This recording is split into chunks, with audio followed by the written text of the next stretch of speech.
Hello दोस्तों, mega motivation में मैं शुभम कुमार फिर से आप लोगों का स्वागत है। दोस्तों, अगर आपको भी लग रहा है कि आपके जीवन की इंपॉर्टेंस कुछ नहीं है, आपको भी लग रहा है आपके जीवन की वैल्यू कुछ नहीं है, अगर आपको भी पता नहीं कि आपके जीवन की वैल्यू क्या है, तो ये छोटी सी स्टोरी आपके लिए है। दोस्तों, एक समय की बात है, एक ब्राह्मण एक शहर में आए हुए थे। एक बाबा एक शहर में आए हुए थे। वह लोगों को उसकी भविष्य बताया करते थे, लोगों की उसकी कीमत बताया करते थे कि आप किस काबिल हो, आप क्या कर सकते हो।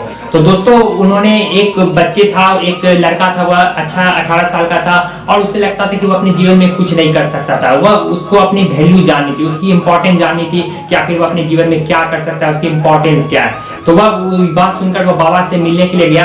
तो उस बाबा से पूछा, बाबा मुझे तो लगता है मैं अपने जीवन में कुछ नहीं कर सकता, मुझे पता नहीं मेरी इंपॉर्टेंस क्या है, मेरा स्ट्रेंथ क्या है, मैं अपने जीवन में क्या करने के लायक हूँ। तो उस बाबा ने कहा कि ये तुम एक अंगूठी लो और इस अंगूठी को जाके बाजार में जाओ, पहले एक आलू वाले के पास जाओ और उस आलू वाले को दिखाओ कि इस अंगूठी की पूछो कि इसकी कीमत क्या है। तो वह नॉर्मली उस आलू वाले के पास गया और उस अंगूठी को लेके गया। तो आलू वाले ने कहा, यस अंगूठी से मैं आपको 2 तोले आलू के बोरे दे सकता हूँ, इस अंगूठी की कीमत है कि मैं 2 तोले आलू आपको दे दूंगा इस अंगूठी अगर आप मुझे दे दोगे तो। फिर वह यह बात जाके उस बाबा को बताया। फिर उस बाबा ने बताया कि जाओ अब ये अंगूठी को लेके उस मिठाई वाले के दुकान पे लेके जाओ। फिर वह लड़का उस अंगूठी को लेके उस मिठाई वाले दुकान के पास लेके गया।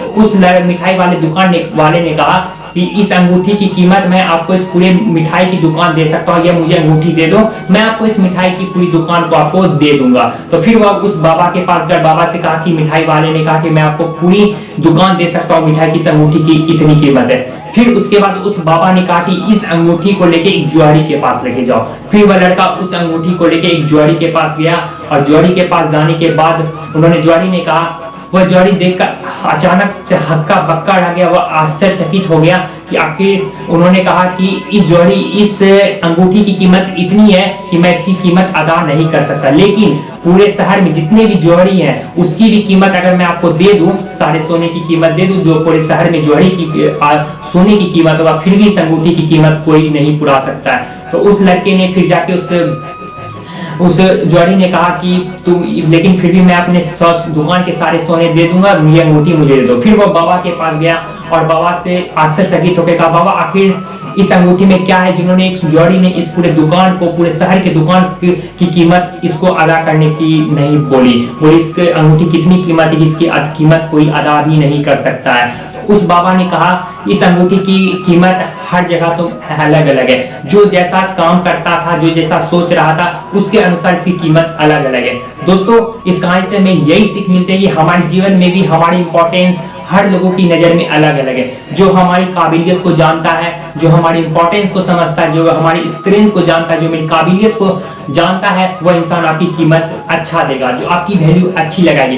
लेकिन आपकी वैल्यू क्या होनी चाहिए, क्या होगी फ्यूचर में, या क्या है प्रेजेंट में, वह पूरा आप पे निर्भर करता है। आप अपनी वैल्यू 2 तोले आलू के बोरे के समान मानते हो, या उस पूरी मिठाई की दुकान की तरह मानते हो, या पूरे शहर के सोने के एक ज्वेलरी के समान मानते हो, ये डिपेंड करता है आप पे, आप अपनी सोच किस अनुसार रखते हैं, आप अपने आप को क्या मानते हो। क्योंकि आप कुछ भी हो, कुछ भी कर सकते हो, कुछ भी सोच सकते हो, कुछ भी हो, आपकी स्ट्रेंथ उतनी है जितनी आपकी सोच है। इसलिए अच्छा सोचो, आपकी वैल्यू है। दोस्तों, अगर आपको ये मेरी वीडियो आपको अच्छी लगी हो तो मेरे कमेंट बॉक्स में जरूर बताइएगा कि ये वीडियो से आपने क्या सीखा, अपनी इंपॉर्टेंस को क्या समझा है। तो थैंक यू दोस्तों।